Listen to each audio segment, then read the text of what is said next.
20 worst restaurants from the 1980s no one wants to eat at. Remember those places that promised a good time, but delivered, well, something else? We're taking a trip down memory lane, maybe a bumpy one, to revisit 20 eateries from that decade that didn't quite make the cut. Some vanished quicker than a plate of fries, while others maybe hung around a little too long. Curious about what went wrong? Pull up a chair. Sambo's. This one's complicated. It began innocently enough with pancakes and coffee, a spot for families looking for a cheap breakfast back in the day. Founded in 1954 by Sam Battistone Sr. and Newell Bonnet, the name Sambo's was just a mashup of their names. Or so they said. But that name carried a heavy weight from America's troubled past.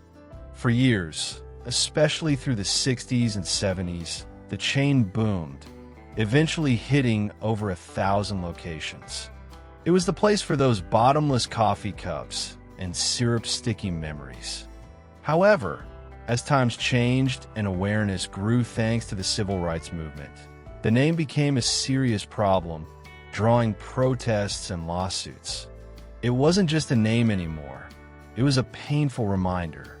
They tried changing signs in some places to the Jolly Tiger, hoping to sidestep the controversy, but when money got tight, they switched back a decision that basically sealed their fate. By 1982, almost all Sambo's locations were gone, except for the very first one in Santa Barbara, stubbornly holding on. Eventually, even that last holdout dropped the name. Sambo's wasn't just about food. It reflected the changing tides of American culture, and ultimately, it couldn't handle its own reflection. Brewster's Chicken. You know how sometimes a place starts out great, then just fizzles?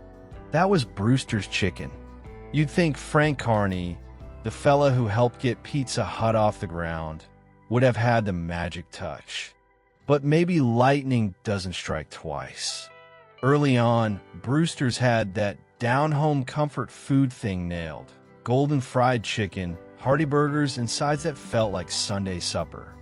They popped up across the map in the late 70s, even tried to lure health-conscious folks by bragging about cholesterol-free cooking oil. Remember that fad?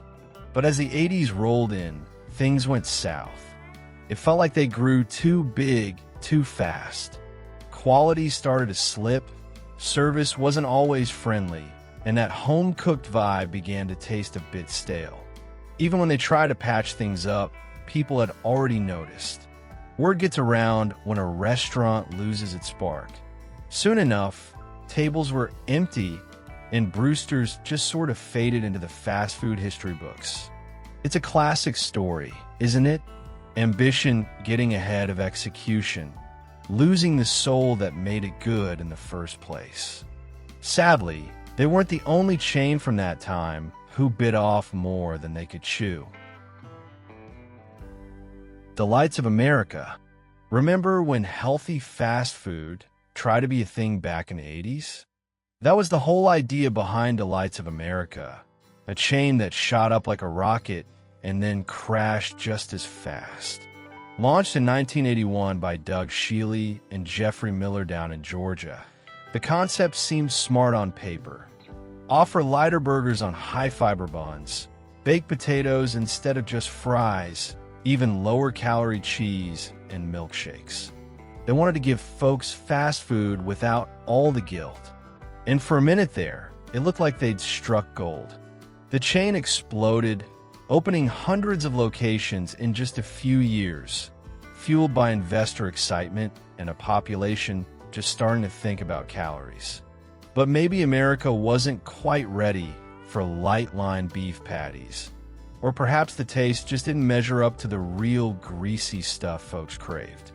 Quality control during that rapid growth might have slipped too. Whatever the reason, the lines started thinning out almost as quickly as they'd formed. By 1986, the company was filing for bankruptcy, and most Delights locations flickered out by 1987. It was a fascinating experiment, a chain built on an ambitious idea that just couldn't sustain itself, maybe too ahead of its time, or maybe just not quite delicious enough to ditch the quarter pounder for.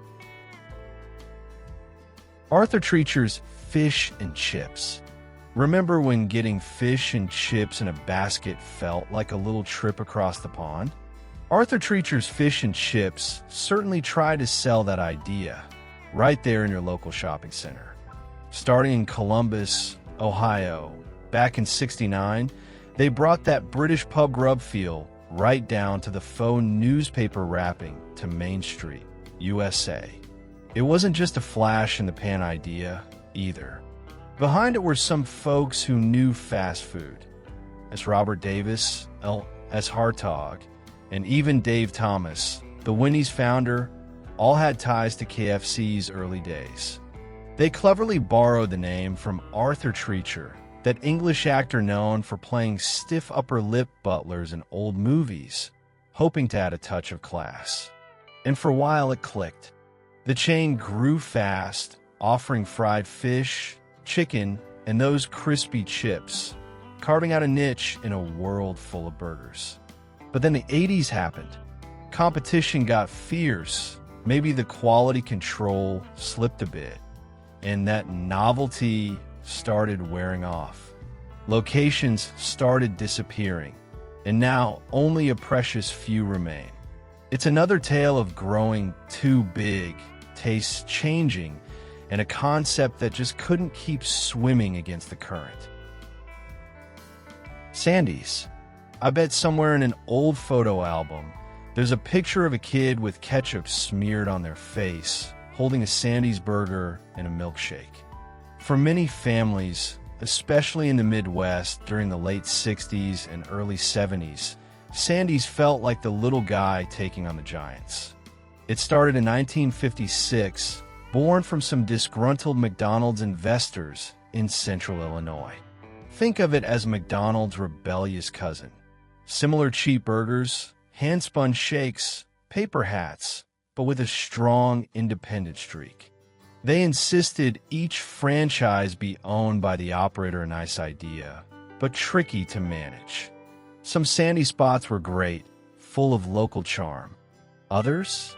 Well, maybe the fries were cold or the burgers a bit dry. That hometown feel sometimes tasted like inconsistency. As the '70s wound down, problems mounted lawsuits. Falling sales and Sandy's started losing ground in the burger wars. Hardee's eventually bought them out around 1986, and the Sandy's name quietly faded away. It's the kind of place you forget about until something triggers a memory, a song. Maybe and suddenly, for just a second, you're back there. Remember those classic restaurants? Tell us in the comments which one you ate at back in the day and what memory stands out the most. Howard Johnson's. If your family took road trips back in the '70s or '80s, chances are good you ended up under one of those iconic bright orange roofs. Howard Johnson's, or Hojo's, wasn't just a restaurant. It was practically part of the highway landscape, a welcome sight for tired travelers needing a break and maybe some fried clam strips. Howard Deering Johnson started all way back in 1925, beginning with ice cream and building it into a roadside giant. By the '70s, Hojo's was the king of the road, the biggest restaurant chain in the country with over 1,000 locations. But time catches up with everything. A series of messy ownership changes, attempts at updates that just felt bland, and intense competition from newer, slicker fast food places started to dim Hojo's bright light. The menu seemed stuck in the past, and folks started noticing things weren't quite as charming or tasty as they used to be. The empire slowly began to crumble. By the '90s, most locations were gone. The very last one, a nostalgic outpost in Lake George, New York, finally closed its doors in 2022. Howard Johnson's didn't go out with a bang. It just faded quietly off the map, one exit sign at a time. Chi-Chi's. Remember Chi-Chi's? It used to be the go-to spot for birthdays, complete with sombreros, maybe a piñata, sizzling fajitas, and those brightly colored margaritas. Founded back in '76 by Max McGee, yes, the football player, and Marno McDermott, it even got its name from McDermott's wife's nickname, gave it a personal touch, didn't it? Chi-Chi's brought Tex-Mex excitement to the suburbs when things like tacos still felt a bit exotic for some folks. Their salsa had a kick. The chimichangas were satisfyingly crunchy. And who could forget their motto? Life always needs a little salsa? For a time, they were really booming. But like so many restaurants from that era that shot up fast, they seemed to stumble over their own feet. Expansion might have been too quick, quality started to vary, ownership changed hands, and by the early 2000s, the party vibe was definitely fading. Then the unthinkable happened, the massive hepatitis A outbreak in 2003. Hundreds got sick, and it was a disaster they just couldn't recover from. By 2004, Chi-Chi's was gone. What started as a fun Tex-Mex fiesta ended up as a stark warning for the whole restaurant industry, a party that ended with lawyers instead of laughter. Bonanza Steakhouse. Was there anything better after Sunday service than heading to the steakhouse buffet and loading up your tray? For loads of American families, Bonanza Steakhouse felt like a regular weekend treat. It kicked off in 1963. Started by Dan Blocker, you probably remember him as Haas Cartwright from the TV show Bonanza. That connection gave it instant down-home appeal. Brothers Sam and Charles Wiley took over in '66 and really grew the chain. Think grilled steaks, baked potatoes piled high, some fried fish, those soft buttery rolls all served up cafeteria style, which felt casual but still a little special. By the middle of the '80s, Bonanza was huge, with around 600 spots scattered across the country. But eventually, the shine wore off. The menu felt a bit dated, the food wasn't as exciting, and those busy dining rooms started getting quieter. By 2008, the Bonanza name had mostly ridden off into the sunset. Still, if you grew up going there, you probably remember that simple, reliable steak dinner under the bright lights with a fondness, served with a heaping side of good old American nostalgia. Burger Queen. Sometimes fast food royalty just doesn't quite make it, and Burger Queen is a perfect example. It actually started small, way back in 1956, as a family diner down in Winter Haven, Florida. Just a local place with thick shakes, good fries, and burgers with funny names like the Big Scott. But Burger Queen had ambitions beyond Florida. Around the early '60s, George Clark and Jim Gannon bought the name and turned it into a franchise machine. Led by CEO John Clark, it grew to over 170 locations in the USA, and surprisingly, even had spots overseas in places like China and the UAE. But when the 1980s rolled around, the competition got fierce. The big guys, McDonald's, Burger King, started squeezing them out. Burger Queen struggled to keep up. Reports of food quality dropping and slow service didn't help. That local charm it started with just couldn't compete on a national scale. Today, only one lone descendant exists, called Druthers, in Campbellsville, Kentucky. It's a quirky little reminder that even if you lose the crown, you can still leave a mark on fast food history. ShowBiz Pizza Place. Eating pizza while a band of robotic animals serenaded you under flashing lights, what '80s kid could forget ShowBiz Pizza Place? It wasn't just dinner. It was an event.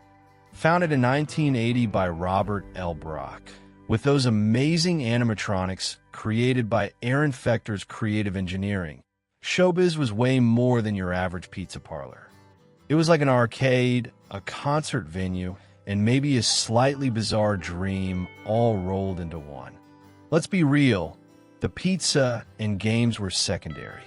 The main attraction was the Rock-afire explosion Billy Bob, the Bear, Fats Geronimo on keyboards, Mitzi Mozzarella cheering them on.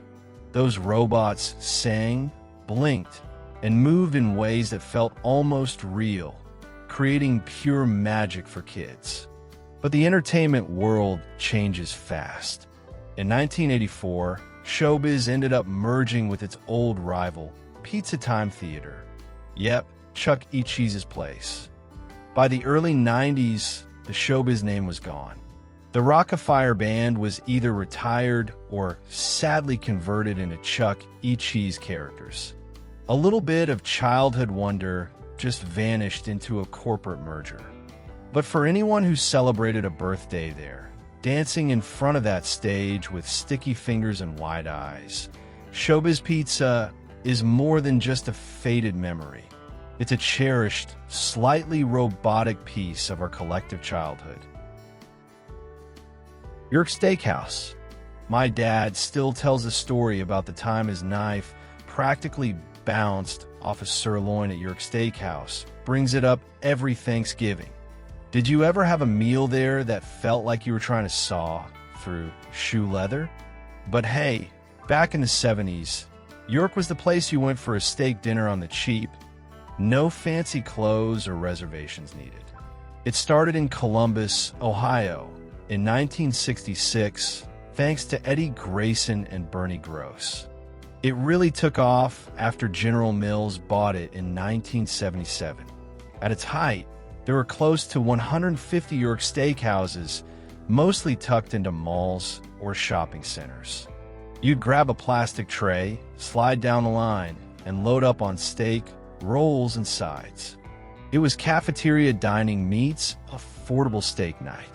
But like a lot of places, the appeal started to fade over time. The food got kind of boring, the steaks maybe weren't cooked with as much care, and the service lost its zip. People started opting for other places, and sales went down. By the late 80s, York Steakhouse was pretty much just a memory. It started as a budget-friendly treat, but ended up showing how fast customers will leave if the quality doesn't hold up. G.D. Ritzy's. Who doesn't enjoy a classic diner vibe?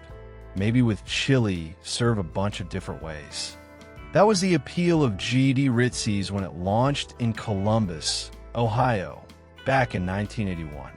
Bright colors, lots of chrome, trying to bring back that old-time soda fountain feel. It was like stepping into a time machine set to the 1950s, complete with a jukebox hungry for quarters. Their claim to fame was simple: good burgers, crispy fries, and real hand-dipped ice cream, all served with a hefty dose of nostalgia. And for a few years in the mid-80s, it seemed to be working. Ritzy's locations started popping up, attracting folks who love the retro style.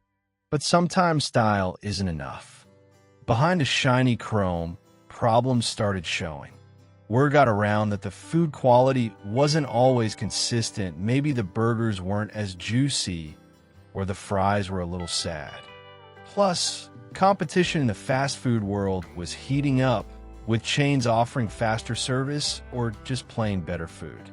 By 1989, G.D. Ritzy's had filed for bankruptcy and most locations closed. Yet, like a catchy old song, the brand didn't completely disappear. It was revived in 2018 and operates today on a much smaller scale. For those who remember its heyday, G.D. Ritzy's is like finding a time capsule, hopefully still with a cherry on top. Roy Rogers Restaurants. Remember when fast food felt a little more substantial?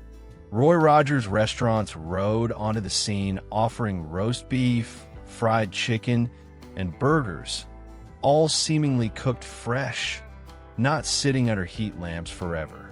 Launched by the Marriott Company in 1968 and named after the famous singing cowboy It promised a taste of good old Americana. At one point, Roy Rogers had over 600 spots across the country. You could walk in, maybe grab a paper cowboy hat for the kids, and then hit the famous Fixin's bar, load up your sandwich just the way you liked it with all the toppings. That felt pretty special back then, but the trail got bumpy. Marriott sold the chain to Hardee's in 1990, and things went downhill fast. Many locations got switched over to Hardee's or just closed down. The Roy Rogers name started disappearing from highways. But hold your horses. Like a true cowboy hero, Roy didn't completely ride off into the sunset. The Plamo and Don brothers brought the brand back in the 2000s. Now, with a decent number of locations, including a return to New Jersey, Roy Rogers seems to be making a quiet comeback. It's proof that sometimes good concepts and curly fries have staying power. Henry's Hamburgers. Can you imagine getting 10 hamburgers for just $1? That was the deal at Henry's Hamburgers back when 15 cents actually bought you something decent. Started in 1954 by the folks behind Bressler's Ice Cream, Henry's wasn't initially about the burgers. It was a clever trick to sell more milkshakes. Named after the late co-founder, Henry Bressler, the chain took off like wildfire, especially in the Midwest. For a time in the mid-50s, they actually had more spots in the Chicago area than McDonald's. By the early 60s, over 200 Henrys were serving up those simple, greasy burgers wrapped in paper to families looking for a cheap meal. But success can be tricky to hold on to. Issues behind the scenes, like company changes and ownership squabbles, slowly weakened the brand. Stores started closing, and the name faded. Except for one. In Benton Harbor, Michigan, a single Henry's has been going strong since 1959, defying all odds. They even added a drive-thru in '88, and most of their business still comes through that window. Their brown bag special, introduced way back in '87, remains a hit. This lone survivor has outlasted giants, not by chasing trends, but by sticking to what its local community loves. Henry's isn't just hanging on, it's keeping a little piece of classic roadside America alive. Rax Roast Beef. Oh, Rax Roast Beef. Few fast food places aimed for the stars and crashed quite so spectacularly. Starting out in Springfield, Ohio, back in 1967, Rax had a simple plan: serve good, juicy roast beef sandwiches quickly. And for quite a while, they did it well. By the 80s, Rax was huge, with over 500 locations spread across 38 states, and even popping up in places like Guatemala. But then things got weird. Rax seemed to lose its way, trying way too hard. The menu suddenly ballooned to include massive salad bars, baked potatoes, pasta, even pizza. They remodeled stores with fancy solariums and wood accents, trying to be the champagne of fast food. Most customers just wanted a good roast beef sandwich and were left confused. Then came those truly bizarre Mr. Delicious commercials. Remember that awkward cartoon guy talking about adult problems like divorce? Not exactly appealing for a family meal. It all caught up to them. Rax filed for bankruptcy in 1992, and the chain rapidly shrank. Today, just a small handful of Rax locations are left, mostly in Ohio, like relics of a forgotten empire. Rax stands as a powerful reminder of what can happen when a brand forgets its roots and tries to be something it's not. 15. Victoria Station. Did your family ever get dressed up for a special occasion dinner inside what looked like an old-fashioned train car? That was the magic of Victoria Station for a while in the 70s and early 80s. It actually started as a business school project by Bob Freeman, Peter Lee, and Dick Bradley. The first one opened near the San Francisco waterfront in 1969, and it was more than just a restaurant. It was a whole theme. Each location was decked out like a vintage railway station, using real boxcars and cabooses as dining areas. People, especially baby boomers, loved the unique atmosphere. The menu was hearty American fare: thick prime rib, barbecue ribs, steaks, and their famous shrimp Victoria. The idea really took off. By 1978, Victoria Station had close to 100 locations and was even ahead of its time, offering stock options to employees. But trains can derail. As the 80s dawned, things started to slip. Prices went up, but food quality seemed to go down. That fun experience wasn't enough to make up for rubbery shrimp or tough steaks, according to grumbling customers. By 1986, most Victoria Station depots had shut down for good. It was a wonderfully romantic concept that ultimately couldn't sustain its own rapid journey. Steak and ale. Remember steak and ale? Dim lighting, dark wood everywhere, that cozy, almost English pub feel, and the smell of steaks cooking. Founded way back in 1966 by Norman Brinker, a guy who really helped invent the whole casual dining scene steak, and ale hit a sweet spot. It offered a more upscale steakhouse experience, but at prices regular families could manage. You could get a decent steak, a baked potato, and hit that famous unlimited salad bar without feeling like you needed to take out a loan. For many, it felt pretty fancy. The chain grew quickly, had over 100 locations by 1976 when Pillsbury bought it, expecting even bigger things. But as time went on, the concept started feeling a bit dated. New restaurants popped up in the 80s with fresher ideas, and unfortunately, steak and ale's quality began to slide. Ownership changed hands a couple of times, but nobody could quite recapture that original magic. Then, suddenly, in 2008, almost all the locations closed practically overnight. The feeling left behind wasn't really anger, more like a quiet nostalgia for all the family dinners, anniversary celebrations, and Friday nights when steak and ale made you feel just a little bit special, even if it was just for a plate of prime rib. Zantigo. Before Taco Bell became the king of fast food Mexican, there was Zantigo. It felt a bit bolder, maybe a little more authentic back then.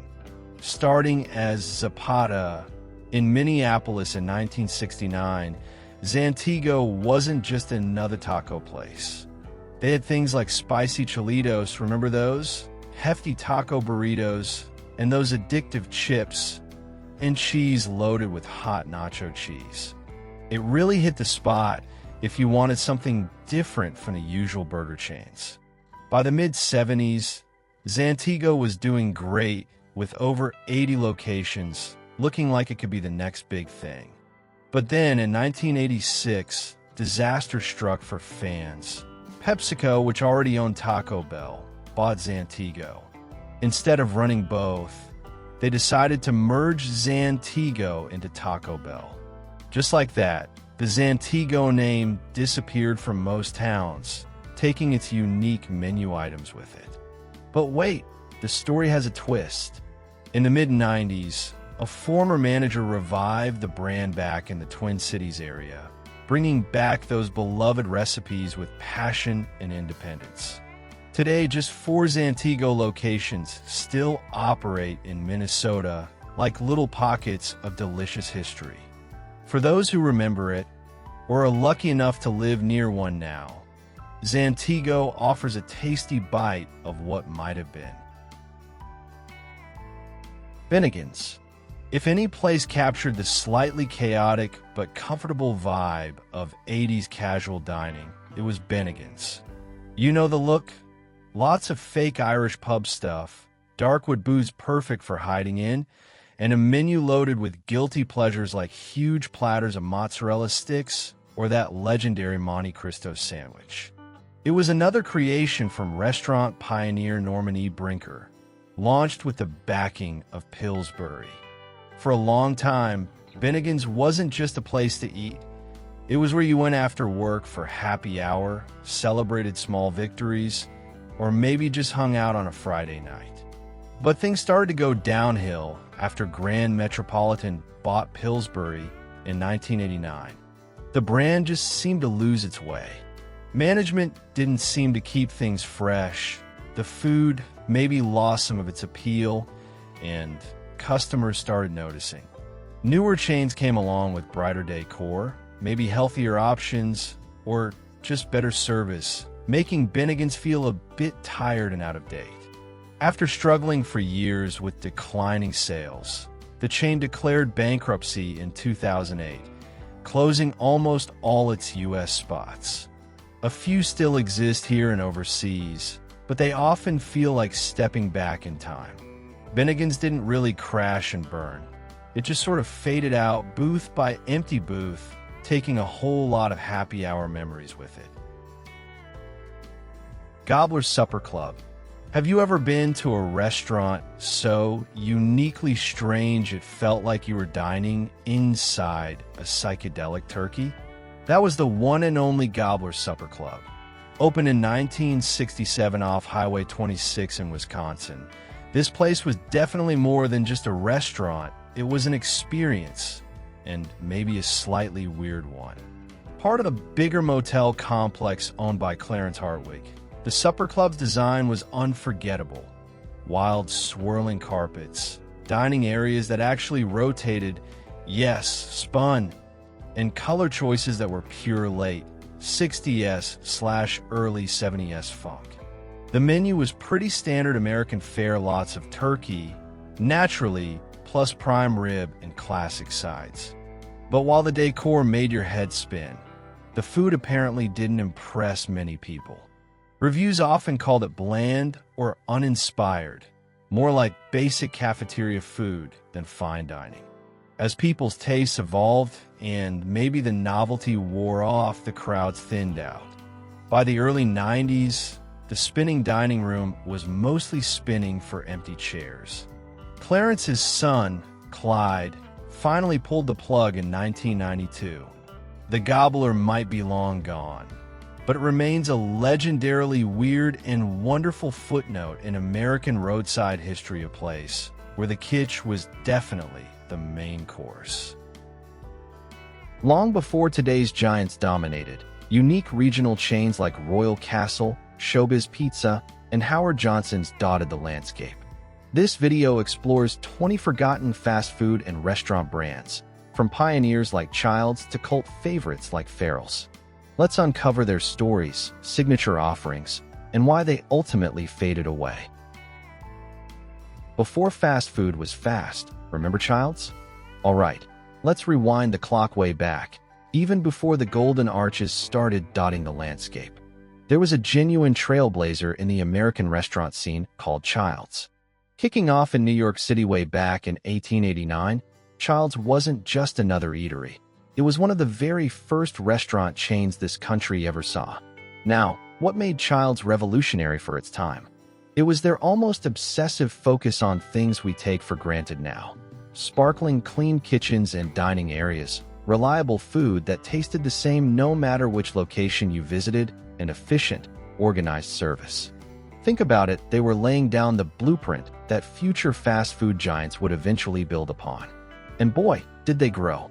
Childs stretched far beyond NYC, eventually setting up shop in nearly 30 cities across the United States, and even dipping into Canada.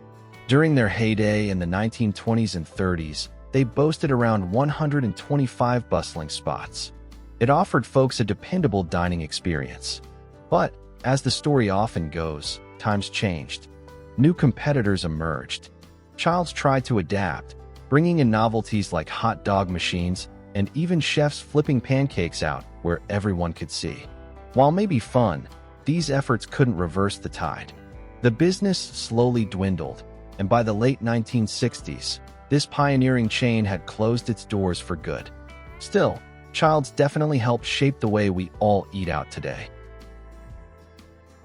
Remembering Royal Castle. Alright, let's take a trip down memory lane, shall we?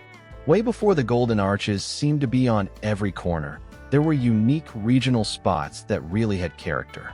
One standout was Royal Castle. It all started back in 1938 down in sunny Miami. Now, Royal Castle wasn't trying to be complicated. Their magic was in simplicity. Delicious little burgers that hit the spot, frosty mugs brimming with cold root beer, and something you wouldn't expect today, real, freshly squeezed orange juice. That juice was a legend. Breakfast was a big deal there too, so whether morning, noon, or night, you got that classic, friendly vibe. They did pretty well for themselves, expanding beyond Florida into states like Louisiana, Georgia, and even reaching up to Ohio. At their height, they were operating about 175 restaurants, holding their own in that growing fast food world. But things started changing around 1969 when a company called Performance Systems bought them out. Unfortunately, that marked the beginning of the end. Competition was heating up fiercely, especially from the big players like McDonald's, and Royal Castle started losing ground and money. Eventually, the tough reality hit, and nearly all locations had to close. Today, if you want a taste of that history, you have to go back to where it started. Just one lone Royal Castle still stands in Miami, a true time capsule serving nostalgia alongside its burgers. Remembering Dee's Drive-In. Before every corner had a fast food joint, Utah had something special, Dee's Drive-In. This beloved spot kicked things off way back in 1932 in Salt Lake City. The guy behind it, D. Frederick Anderson, actually got his start flipping burgers while he was still in college at the University of Utah. He figured out pretty quick he was good at it, and boom, the first Dee's was born. Dee's just hit the spot for folks back then. You know, classic American grub, car hops rolling up to your window, it was the real deal. It wasn't just one little place, either. The chain grew and grew, eventually hitting 53 locations, and, get this, pulling in about $20 million a year when it was really flying high. For anyone who grew up in Utah during that time, Dee's wasn't just burgers and fries. It was part of life, the backdrop for a lot of good times. But, unfortunately, the story takes a turn. Around the early 2000s, some serious trouble surfaced, major sexual harassment lawsuits against the company. Those legal battles cost them a fortune, millions, and really did a number on their reputation. The pressure mounted, and sadly, Dee's just couldn't hang on. The last one shut down for good in 2005. Sure, some of those buildings later became Walgreens, but ask anyone who remembers pulling into Dee's, nothing quite replaced it. Whatever happened to Winkies? You know how sometimes the best ideas happen almost by accident? That's pretty much the story behind the old Winkies fast food chain. It wasn't born from some grand corporate strategy. See, back around 1962, the Erlenstein brothers were simply in the meat supply business. Restaurants, including a growing client named McDonald's, were their customers, not the other way around. Watching McDonald's absolutely boom gave the brothers that classic light bulb moment. Wait a minute, maybe we could get in on this. So, they took the plunge and opened the first Winkies. Here's the really clever part. They used their own meat supply. By cutting out the middleman, they kept their costs down right from the get-go, giving them a neat advantage. People took notice, and Winkies started popping up, eventually growing to 42 restaurants across 3 different states. They really had something going for a while. But, as often happens in the business world, things changed. By the early 80s, the fast food scene got incredibly crowded and competitive. Making a solid profit became much harder. Despite their smart start and impressive growth, Winkies just couldn't keep pace. The company sadly ended up filing for bankruptcy, and the once promising chain faded into restaurant history. That time Minnie Pearl sold chicken. Alright, let's jog the memory banks back to the 1960s, the era when fried chicken places were really hitting their stride. Amidst all that, remember Minnie Pearl's chicken? Yes, indeed. Named after the famous Grand Ole Opry comedian, Minnie Pearl, you know, the one with the iconic hat and the howdy greeting. Now, let's be clear, Sarah Ophelia Cannon, which was her real name, wasn't back there frying chicken herself. She essentially lent her beloved personality and image to the brand, hoping to give it some of that authentic Southern charm to compete. Launched with big ambitions in the 60s, the main goal was clear: take a bite out of KFC's market share. And wow, did it look like they were succeeding initially. The chain's growth was absolutely explosive, expanding to something like 567 franchised restaurants in just a blink, it seemed. On the surface, it looked like the next huge fast food success story. But behind that folksy facade and rapid expansion, trouble was brewing. Growing that fast stretched their finances incredibly thin. Keeping up operationally and competing effectively against the established powerhouse of Kentucky Fried Chicken proved impossible. The bubble burst spectacularly in 1968 when the company had to admit it was swimming in about $1.2 million of debt. And just like that, the Mini Pearls chicken empire crumbled, disappearing almost as quickly as it rose. Which of these chains feels like the biggest blast from the past to you, and why does it stick in your mind? Remembering ShowBiz Pizza and the Rock-a-Fire. If you were around in the 80s, especially with kids, this name probably brings back some vivid memories.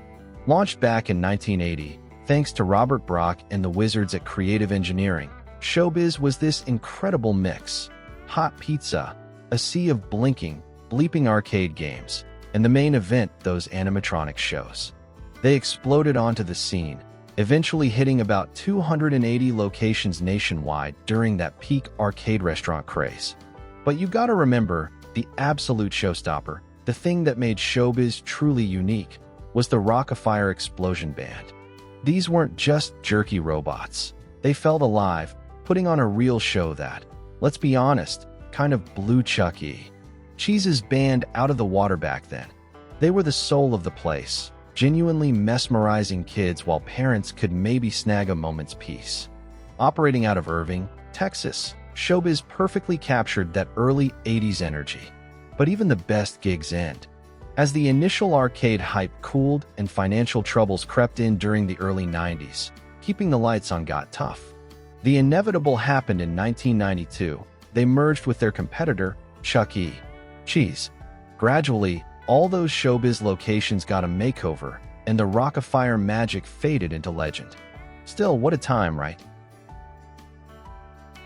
Remember Steak and Ale? Let's talk about a place many of us probably remember fondly: Steak and Ale. Back in 1966, a fellow named Norman Brinker kicked things off down in Dallas, Texas. His big idea was pretty smart for the time. He thought, why can't regular folks get a really decent steak dinner, something a step up, without paying an arm and a leg? So he created Steak and Ale specifically to fill that sweet spot. Definitely nicer than your average burger joint, but still comfortable and affordable for a family or a date night. Sure, the steaks were the main event, but what really gave Steak and Ale its character, I think, was the whole atmosphere. Remember those buildings? They were designed to look like an old English Tudor pub, lots of dark wood, cozy booths, and that dim, moody lighting. It genuinely felt a bit special, like a proper night out, but thankfully without the stuffy vibe or the hefty price tag. And let's be honest, who could forget that salad bar? They were one of the early champions of the generous, all-you-can-eat salad bar, and people absolutely loved loading up their plates. They had good burgers and sandwiches too, rounding things out. It really caught on, eventually growing to about 280 restaurants nationwide at its peak. Big companies noticed. Pillsbury ended up buying the chain. But sadly, like a lot of businesses discovered, good times don't always last. When the financial crisis really hit hard in 2008, the parent company filed for bankruptcy, and just like that, all the remaining Steak and Ale shut down for good. A real shame for a place with such a unique feel. Let's talk about another name from the fast food archives, Carol's. Launched back in 1960, they certainly had a unique way of getting noticed right out of the gate. Their first mascot? Brace yourselves, it was a bright yellow slug. Yes, a slug. Definitely quirky, maybe a head-scratcher, but it sure made people look twice. Eventually, perhaps wisely, they ditched the slug for a more conventional image, a friendly little blonde boy sporting a fedora, aiming for that classic family vibe. Enter Herb Schlotnick. He acquired the rights to Carol's and saw a real opportunity brewing, especially with the buzz around 15-cent hamburgers back then. Herb dove right in, pushing the franchising model aggressively. For a time, Carol's was definitely expanding its footprint, serving up burgers in various regions and gaining some traction. However, as the fast food landscape got more and more crowded, Carol's found it increasingly difficult to compete effectively. The writing was on the wall, and the last Carol's restaurant eventually closed down in 1980. But here's where the story gets interesting. Herb's holding company didn't just fold. They made a very savvy pivot, transitioning into the Burger King franchise system and later adding Popeyes to their operations. Today, that same company thrives, owning and managing over 1,000 Burger King and Popeyes locations. It's a great example of how sometimes adapting the business strategy is the key to long-term success, even if the original brand doesn't survive. Chevy's and that tortilla machine. Remember back in the 80s when Chevy's Fresh Mex rolled onto the scene? They really tried to shake things up from your standard Mexican joint. Their whole gimmick, and it was a pretty good one, was freshness. The big showstopper was that tortilla machine El Machino, right? Parked right out front where you could actually watch them making your tortillas from scratch. That really hammered home the Fresh Mex idea they were pushing. And the vibe inside matched it. Was usually pretty lively, lots of bright colors, definitely a fun spot for families or grabbing drinks after work. You knew what you were getting. Those sizzling fajitas everyone loved, margaritas that were definitely not small, and naturally, endless baskets of chips and salsa to keep you busy. For a while there, Chevy seemed to be popping up everywhere, dozens of locations across the country promising that fresh approach. But keeping that magic alive proved tough over the years. The company changed hands a few times, and often that leads to cutbacks and locations closing down. Plus, the whole restaurant world keeps changing, and Chevy seemed to struggle to stay ahead of the curve. You can still find a handful of them out there today, but it's definitely a much smaller footprint than back in its heyday. Kenny Rogers Roasters. Cast your mind back to the early 90s. Country superstar Kenny Rogers wasn't just dominating the radio waves. He decided to try his hand at chicken. In 1991, he launched Kenny Rogers Roasters, aiming for that comfy, home-style feel with rotisserie chicken and all the fixings. Now, this wasn't completely out of left field. Kenny actually had a good nose for business. He'd made a smart move investing early in KFC, so he figured he'd give his own chain a shot. The whole idea was pretty simple: good, slow-cooked chicken and familiar sides in a place that felt welcoming. And you know what? People dug it. The chain really took off for a while, expanding to around 425 spots across the US and even internationally by the mid-90s. Heck, it even got that famous shout-out on Seinfeld, remember that? That certainly didn't hurt its popularity. But despite that strong start, keeping the flame going here in the States proved tough. By 1999, the American locations had pretty much all closed up shop. Here's the twist, though. While it faded here, Kenny Rogers Roasters found a second life overseas, especially in Asia. Believe it or not, there are still over 150 of them thriving today. So, Kenny's gone, but his chicken legacy? It's still cooking somewhere. When Walgreens served pancakes, the Wags story. Picture this. You walk into Walgreens, but instead of heading for the pharmacy, you slide into a booth for pancakes and coffee. Sounds strange now, right? But back in the 1970s, Walgreens actually ran its own chain of 24-hour diners called Wags. Yeah, seeing the success of places like Denny's, they decided to jump into the all-night, sit-down restaurant game themselves. Wags was tailor-made for weary travelers needing a highway break, folks working odd hours, or just families looking for a reliable, casual spot any time of day. And they did pretty well for a while. At their peak, there were 91 Wags restaurants dotted across the country, usually strategically located near busy roads and intersections. You knew what you were getting: straightforward, satisfying American diner food. We're talking big breakfast platters morning, noon, or night, classic hamburgers hot off the grill, and endless cups of coffee. It was that comfortable, predictable neighborhood diner vibe, open around the clock. But priorities change. In 1988, Walgreens decided to get back to focusing purely on their drugstore empire and sold most of the Wags chain to the Marriott Corporation. They kept a few, mostly in malls, but the brand started to fade under new management. After changing hands again, the final Wags locations closed up shop by 1991. Some even flipped into IHOPs, but the Wags name itself became just a memory of when a pharmacy chain tried its hand at flapjacks. What happened to Chi-Chi's? Who remembers Chi-Chi's? Back around 1974, they burst onto the scene, owned by Hormel actually, with a plan to bring Mexican food to the masses. And for a lot of us, it worked. Think about those sizzling fajita platters coming to the table, the crispy chimichangas, and, of course, those never-ending baskets of chips and salsa. For many Americans, Chi-Chi's was probably their first real taste of that kind of food, and they really made a splash. At their peak, they had about 210 locations spread across the country. It became a go-to spot, didn't it? Great for family dinners, birthday parties, maybe a few too many margaritas on a Friday night. The restaurants usually had a fun, lively vibe. The portions were definitely generous, and for a good stretch, business was humming along nicely. But then, things took a devastating turn. In 2003, right after they'd already filed for bankruptcy protection, Chi-Chi's became the center of the largest hepatitis A outbreak in American history. It was eventually traced back to contaminated green onions served at one location. The human cost was terrible. Over 600 people fell ill, and tragically, 4 people died. Between the lawsuits and the massive damage to their reputation, there was just no coming back. By 2004, all the U.S. restaurants were shuttered for good. The strange epilogue? The Chi-Chi's brand still exists. Overseas, you can find them in places like Austria and Kuwait. A really unfortunate end for a chain that was once so popular here. Howard Johnson's.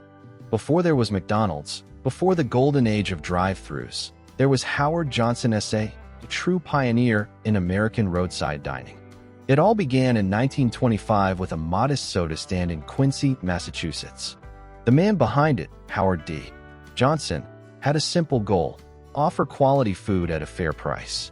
That little stand served up 28 flavors of ice cream and quickly became a local favorite. After surviving the Great Depression, Johnson didn't just bounce back, revolutionized the industry. By opening a second location, he unknowingly helped launch one of the first franchised restaurant chains in America. Howard Johnson's became known for its bright orange roofs, reliable food, and welcoming dine-in service, something that set it apart long before fast food chains became the norm. At its peak in the 1950s, there were over 400 locations scattered across the U.S., often found along highways and in busy towns. In 1954, Howard Johnson's took a bold leap into hospitality by turning many of its restaurants into motor lodges, catering to families and travelers looking for clean, affordable lodging. Though the last restaurant closed its doors in 2017, the Howard Johnson brand lives on through its motor lodges, now owned by Wyndham Hotels. A true piece of Americana, frozen in time. El Torito, a California classic. Especially for those who grew up in California, you probably remember El Torito. This place goes way back, starting in Southern California in 1954. Its name means the little bull, but it really made a big splash. El Torito was one of the pioneers, bringing a full sit-down Mexican dining experience to the mainstream when that wasn't nearly as common. They kind of wrote the playbook with the colorful decorations, maybe some mariachi tunes in the background, just creating that fun, festive atmosphere. It was the whole experience. People went for loading up on those combo platters, the drama of sizzling fajitas arriving at your table, never-ending chips and salsa, and you definitely couldn't forget the margaritas. It hit that sweet spot, perfect for family meals, but also great for a date night or celebrating something. Through the 80s and 90s, El Torito was a fixture in California and even started branching out elsewhere. But, like many chains we've talked about, El Torito hit some bumpy roads. Ownership changes, multiple bankruptcies, it led to a lot of locations closing down over time. They're still around today, though mostly back in their California home base, just not the nationwide presence they once aimed for. Still, you have to appreciate how they helped introduce so many Americans to Mexican food beyond just tacos. Remember Bennigan's Happy Hour? Let's talk about another one from the memory banks, Bennigan's. They popped up back in 1976, right around when those themed casual restaurants started becoming a big deal. Bennigan's really leaned into that Irish pub kind of vibe, didn't they? You know, lots of dark wood, brass rails, that cozy, dimly lit feel. It was the spot where you could comfortably grab a beer at the bar, share some loaded potato skins, a classic, or tackle that legendary deep-fried Monte Cristo sandwich. Through the 80s and 90s, Bennigan's was really firing on all cylinders. They managed to nail that sweet spot between being a decent restaurant for the family and a great hangout for happy hour after work. While places like Chi-Chi's had the fiesta thing going, Bennigan's offered that comfy, Irishish pub atmosphere paired with hearty American food people loved. It just worked. But then, as we rolled into the 2000s, things started to slide. The restaurant scene got more crowded, tastes changed, and Bennigan's seemed to struggle to keep up with the times. It all came crashing down in 2008 when the company filed for bankruptcy. A whole bunch of the company-owned restaurants basically shut their doors overnight, just gone. While some franchise spots managed to survive, and a few have even tried to make a comeback under new ownership, it never really bounced back to being that nationwide chain we all remember. Today, there are just a few Bennigan's left, a real shadow of its former self. Peanuts on the floor, remembering Ground Round. Alright, let's talk about a real family classic for many of us, Ground Round. Remember that place? It kicked off back in 1969, actually started by the Howard Johnson Company. The whole idea was pretty straightforward. Make eating out casual, fun, and easy on the wallet, especially for families with kids. What really made Ground Round stick in your memory were those little extras, like the big buckets of peanuts right on the table, and yeah, you were actually encouraged to just toss the shells on the floor. Total chaos, but kids loved it. Plus, they usually had cartoons playing somewhere to keep the little ones distracted while the grown-ups could actually unwind for a minute. The menu was dependable burgers, ribs, simple stuff that hit the spot. They often had a separate bar side and a family dining area, making everyone feel welcome. They really took off in the late 70s and 80s, spreading across the country. But, as we've seen with others, the restaurant world got tougher. More competition popped up, times changed, and after some ownership shuffles and money problems, Ground Round filed for bankruptcy in the early 2000s. Most locations shut down pretty quickly. A few independent ones are still kicking around, but the nationwide chain we remember largely faded away. Remembering Bob's Big Boy. You know that iconic statue, right? The cheerful kid in red and white checkered overalls hoisting the huge burger? That's Bob's Big Boy, a true piece of American roadside history. It all started much simpler, though, back in 1926 in Southern California with a single diner called Bob's Pantry. The founder, Bob Wyan, hit on something big literally when he created the double-decker hamburger. It was revolutionary for the time, a total smash hit that helped launch the whole chain. For decades afterwards, Bob's Big Boy restaurants were popping up across the country. They were more than just quick burger joints. They felt like real neighborhood hubs, comfortable spots where families gathered, always welcomed by that famous smiling statue out front. It was a place with a certain feel to it. But times changed, the fast food world got fiercer with more competition, and the once widespread presence of Big Boy began to shrink significantly across the map. It's definitely faded from the national scene we once knew. Today, only 5 restaurants still fly the original Bob's Big Boy banner, though the official restaurant group is still active, working to keep that classic taste and a piece of that legacy alive for folks today. Oh, the noise at Farrell's. Alright, let's talk about a place that was pure sensory overload for kids back in the day, Farrell's Ice Cream Parlor. If you were around in the 60s or 70s, you know this name. Started in 1963 up in Portland, Oregon, by Bob Farrell and Ken McCarthy, it wasn't just about scoops, it was an event.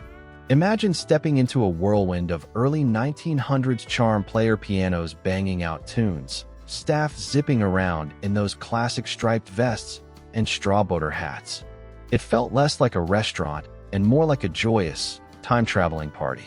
And the birthdays, my goodness, they didn't just give you a free sundae. They practically stopped the presses. Drums would start banging, maybe even a siren would wail, and the whole crew would gather round, singing at the top of their lungs. Talk about making a kid feel like the center of the universe for a few glorious, noisy minutes. That electric atmosphere was everything. Farrell's caught on like wildfire, expanding to about 120 locations across the country by the mid-70s. But, as often happens, the magic couldn't last forever.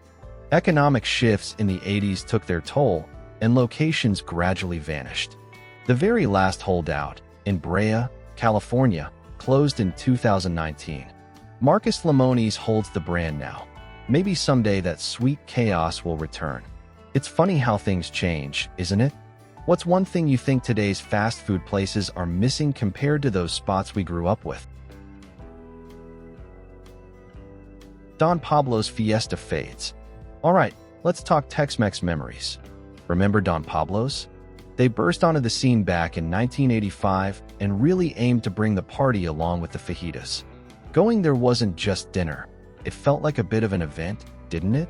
The restaurants were always decked out in bright colors. The music was usually turned up, and let's just say the margaritas were definitely noticeable. It quickly became one of the really popular Tex-Mex chains.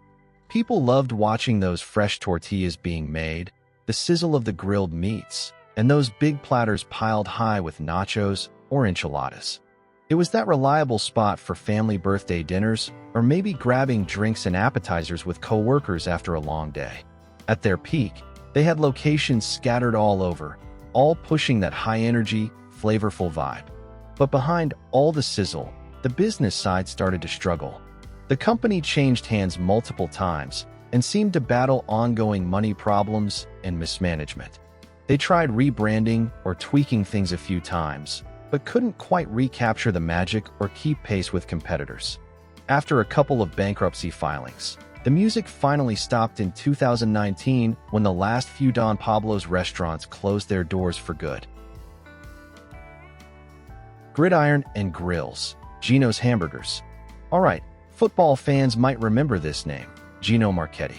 Hard-hitting defensive end for the old Baltimore Colts back in the day. Well, in 1959, he and teammate Alan Amich decided to try their hand off the field, opening up Gino's Hamburgers right there in Baltimore. It wasn't just another burger stand. It had a bit of star power behind it, you know? People knew who these guys were. And the food delivered. Two Gino's got famous for really juicy burgers and some seriously good crispy fried chicken. It had that classic fast food feel, but just felt solid. No nonsense, just good eats. They clearly knew what they were doing because the chain blew up, eventually spreading to nearly 360 locations across the map. So where did it go? Well, big business stepped in. In 1986, Marriott Corporation bought them out, but their main goal was to expand their other chain, Roy Rogers. So, gradually, the Gino's signs came down, replaced by Roy Rogers, and a fan favorite just sort of vanished. From rubbery steaks to robot bands, these restaurants from the 80s certainly left their mark. Or maybe a stain. Which one brings back the strongest memories for you, good, bad, or just plain weird? We'd love to hear your stories in the comments below. And if you got a kick out of this blast from the past, please give this video a thumbs up, subscribe to the channel, and hit that notification bell so you don't miss our next dive into nostalgia. Thanks for joining us.